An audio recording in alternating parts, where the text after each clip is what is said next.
I am thrilled to be able to close this important hearing with questions from one of my favorite colleagues from Virginia, who I serve with on the House Committee on Energy and Commerce. And every time she asks a question or stops to explain things to our friends on the other side of the aisle about just what they're getting wrong, it's incredibly powerful. It's incredibly meaningful. And as a former Virginia State Law School student, former Virginia non-resident for 3 years, I am just so thrilled to work with our fabulous representative from Virginia, Jennifer McClellan. So we'll close with you. Thank you, Congresswoman Fletcher.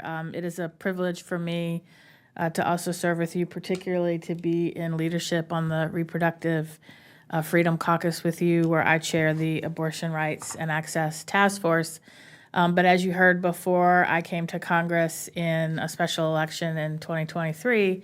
I served in the Virginia State Legislature. As a matter of fact, we're coming up on the 20th anniversary of when I was elected. But before that, I was a college student who had very painful ovarian cysts, who needed birth control to help regulate my periods and just make the pain go away. And then I became the first member of the House of Delegates to be pregnant and give birth while in office in the over 400-year history of the oldest continuously serving legislature in the United States.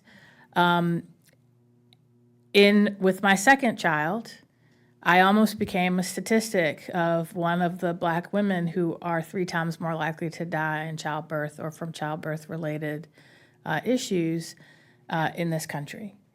As my daughter was born 9 weeks early, and we both almost died. Both of my pregnancies were geriatric pregnancies. I hate that term, but my second one was high risk. And after that, it became very clear to me I did not want to have any more children. I was 42 at the time. But in my family, our reproductive age is surprisingly long. And so I sit before you now as someone who has an IUD because if I get pregnant again, I could die. So the idea that as a college student, as someone with a high-risk pregnancy, as a 52-year-old woman who has an IUD, that a pharmacist could decide, I'm not going to give you the health care that you need because I morally disagree with your choices.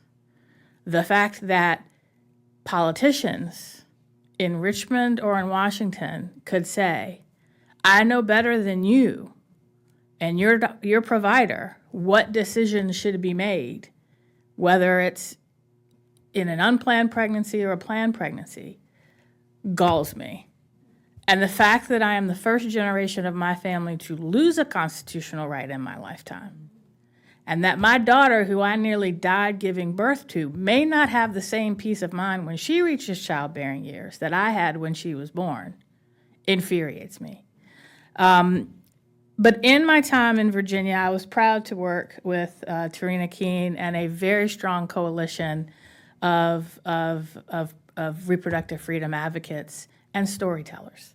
And the power of storytelling is how we were able to achieve the successes that we achieved and how we are fighting back against what is happening now. But Ms. King, you talked about in your testimony how important about the constitutional amendment in Virginia, which I began that fight as a state senator, and I'm proud to see my colleagues carry it forward. But it's not just a fight for the right to make your own healthcare decisions.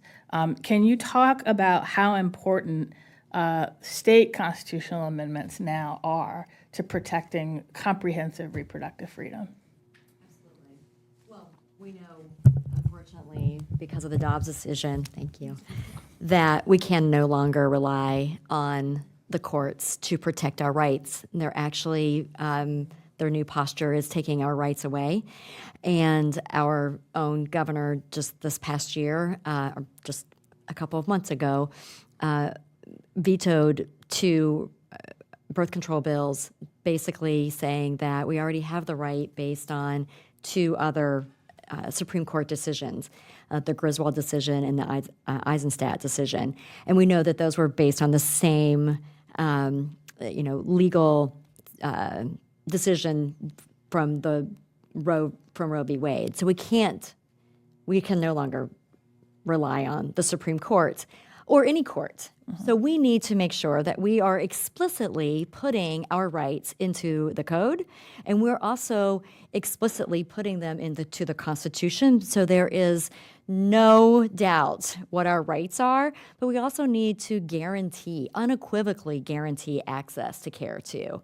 Also, Roe guaranteed us the right for almost 50 years, but that did not mean that we had full access to abortion care. And that's the same thing goes for contraception and birth control and the full range of reproductive health care right now. So I think that what we're doing in our states is we have to do that because we do not have the federal right to any of these services, and we know that they're under threat. Every minute that President Trump is in office, and that there is a trifecta here on the Hill. So hopefully what we can do every day, we're fighting in our states like Virginia. Some people call us a purple state, some people call us a light blue state, but whatever we are, I know that Virginians are with us. They want a constitutional amendment overwhelmingly. They want birth control protections, they want abortion protections, they want to be able to make their own decisions about if and when and how and with whom to start and grow their families without political interference. So that is what Virginia's very happy right now to be working on this. And we're following in the steps of many other states, but we hope that there are Democrats, there are Republicans, there are independents that are with us. We just have to get it over the finish line and get it to the voters of Virginia, and hopefully that will happen in November of 2026. Well, thank you. Your constitutional rights shouldn't depend on what state you live in, so that's why I'm proud to work with Lizzie Fletcher to fight this fight at the federal level, and I yield back.